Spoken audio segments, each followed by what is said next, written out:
This is a practice test for the first part of the district test that we will be taking on Thursday. So this is just the first part of the test, and it's covering just topic 2. I will put a video on Google Classroom covering the second part, which is topic 3, tomorrow. So tonight, just focus on part 1, topic 2, and then tomorrow night and Wednesday night, you'll be able to focus on part 2, or you can work on both. So here is the review for part 1. So the first question on the test is going to show you a number line. It won't look exactly like this, of course, but it'll be similar. And you will have to decide if the statements are true or false. So obviously, I'm not going to give you the exact statements on the test. So these aren't exactly the statements that you'll see on the test, but they're very similar. And the number line is very similar. So for question number 1, you're looking at the number line and deciding if each statement is true or false. So the first one says the value of point D is less than 3. So here's D, but remember, right is greater and left is less. So D is definitely not greater than 3 because it is to the left of 3. So this one would be false. The value of point C is the opposite of point B. So opposite means they have to be on the opposite sides of 0. So that's true. But they have to be the same distance from 0. And this one doesn't even go a full 1 away from 0.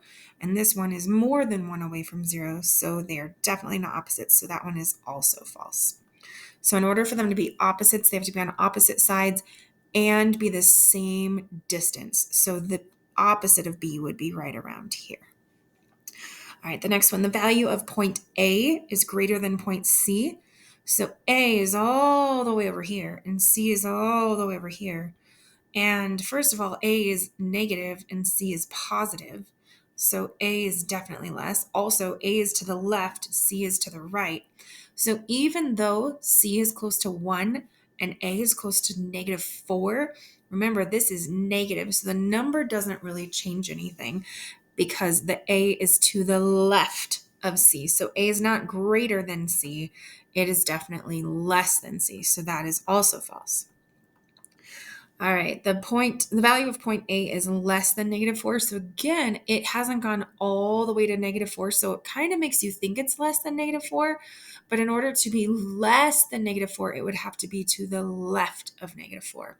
So this one is also false. Seems like all of these are false. They're not all going to be false on the test. And then the last one, the value of point B is greater than -1. So here's -1. And B is to the right, which right is greater. So this one is true. B is greater. Oops. B is greater than -1 because it is to the right of -1. So again, the important thing to remember, left is less, right is greater, and opposite means they're on opposite sides and they're the same distance from 0. All right, question number 2 is going to give you 4 separate graphs. And on those graphs, you have a point, and you have to figure out which graph has the point located in the correct spot. So they're not going to give you 4, -6. They're going to give you some other coordinates, but you have to decide which one is at 4, -6. So I'm just going to go one by one and check. So this one is at -6 because remember, everything goes X first, which tells me left or right, and then Y, which tells me up or down. So it's left or right first, up or down second. So here I go left to the -6. So my X is -6. And then it goes down to -4. So this one's -6, -4. So can't be this one. This one, I've got left to -4 first. So it's -4. And then it goes up to 6. So this one's -4, 6, so it's really close, but this is supposed to be 4 comma negative 6. So it's not this one. And just keep in mind, they are definitely going to give you things that seem close. So check very carefully and make sure that you have the right one. All right, this one here goes to the right 4, so that gives me an x, that's 4. And then down to negative 6, aha, that's the one. But just to make sure, I'm going to check this one too. So this one goes to the right 6 and then up to 4. So this one's 6 comma 4. So again, very close, but not the right one. So this graph here is the correct graph. So remember, again, the important thing to remember is your coordinates are always going to be x first and then y. The x tells me left or right. The y tells me up or down. So remember that when you're trying to figure out, and check all 4 to make sure, because they might seem really close. You want to find the one that's exactly right. All right, question number 3 on the test is going to give you, it's a little different than this. They're actually going to give you 4 number lines, and you have to decide which ones are labeled correctly. But I couldn't do that on here. So instead, you're going to have to look at each point and figure out which one is which. So for this one, they're going to have the points in all different places, and you have to decide which one has them labeled correctly. We are just going to practice by labeling one number line. So the first point I have is 16/7. And I know you guys are seeing all these fractions, and it's probably freaking you out because you guys don't like fractions and decimals, but we have to deal with them. So here are some strategies. When I look at 16/7, I know that 16/7 has to be one of the 2 over here because it's positive. And so they have to be to the right of 0. So it's either 16/7 is either a little bit more than 1 or a little bit more than 2. So the way that I can do this is I can do some subtraction and see how many times I can subtract 7 from 16. So 16 minus 7 is 9, and 9 minus 7 is 2. So I was able to subtract 2 times, and I have a little bit left over. So that means it's a little bit more than 2. So this one is going to be 16/7. Then this next one, negative 2/3. Well, I know negative 2/3 is 2/3 is less than 1. So it's going to be negative, but it's not going to go quite to negative 1. So that must be this one here. That must be negative 2/3. So again, even if you're not really sure about fractions, you can reason about them. You can use some critical thinking, some problem solving to figure out which one it is. So it doesn't have to be perfect. It doesn't have to be exact. You just need to use some critical thinking. The next one's 1.45. So again, I know that one's positive because there isn't a negative sign, and I only have one positive left. And I can see 1.45 is definitely just a little more than 1. So that makes sense that that would be this one here. So I'm going to go ahead and label this one 1.45. And then all I have left is negative 1 2/5. So I'm just going to double check, make sure it makes sense. So 1 2/5 would be a little bit more than 1. And so it would be further than negative 1. So it'd be negative 1 2/5. So that one makes sense. That would be this one here. So again, for number 3, you're going to have 4 number lines to choose from, and you have to figure out which one is labeled correctly. So use your critical thinking skills, do the best you can to try to find out. Pay attention to which ones are negative. That's a big sign. And then some of them are going to be more than 1, some of them are going to be less than 1, some of them might even be more than 2.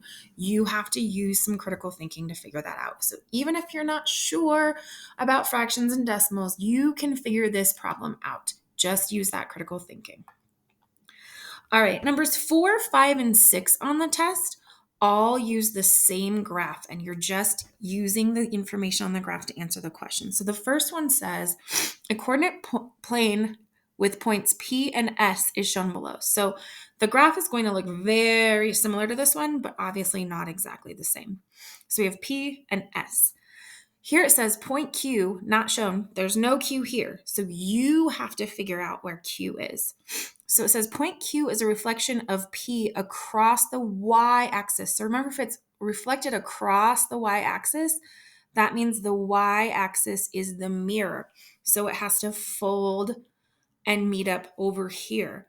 So I have to figure out where Q is going to be. So I see it's 1, 2, 3, 4 to the left. So I'm going to go 1, 2, 3, 4 to the right.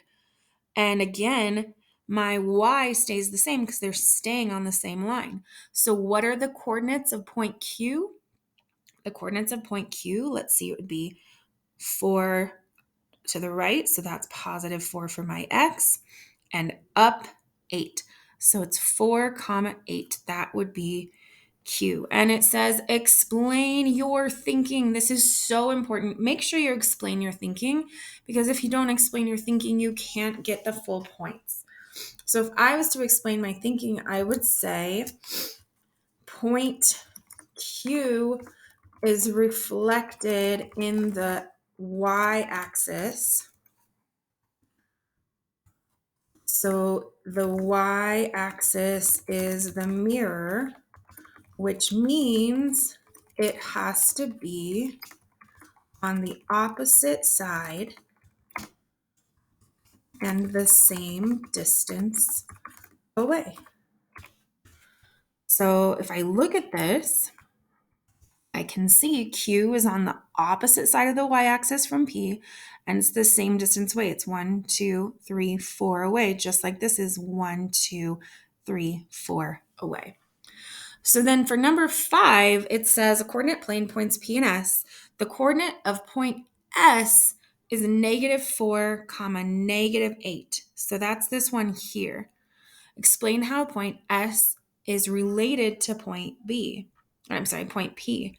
So here I can see they're on the same line, and this one is going up 8 and this one's going down 8. So they're reflections of each other, but this time the x-axis is the mirror. So if I'm explaining their relationship, how they're related, I'm going to say point S is a reflection of point P in the x-axis because they are on opposite sides of the axis and the same distance away. So that would be the explanation. So that one's super simple. You just have to explain that they're reflections of each other in the x-axis and what that means. And then number 6 says point R is plotted on the coordinate graph. So that segments SR and PQ are a reflection of each other. So this sounds kind of confusing, but let me just show you. So point Q we already know is right here. Okay. So it says SR and PQ are reflections. So this would be PQ, except it would be straight because it connects P to Q. So we want to have a line that looks exactly like this, but it's reflecting. And so we have to make R down here so that Q and R reflect. So we have to know what the coordinates are of R. So this would be R, and we would say 4, comma, -8. And it says explain your thinking. So again, we need to explain our thinking. So it would be, So we explain our thinking. So point R has to be a reflection of point Q. So they are on opposite sides of the x-axis and the same distance away. So that is it for the first part of the test. If you have questions, you can always send me an email. You can watch this video as fast or slow as you need to. Watch it as many times as you want. Really take notes. You'll be able to use them on the test. So really take the time to watch this video, do the practice test, and take notes so that you can use them on the test that we take on Thursday, because these questions are very, very similar to the ones that will be on the test.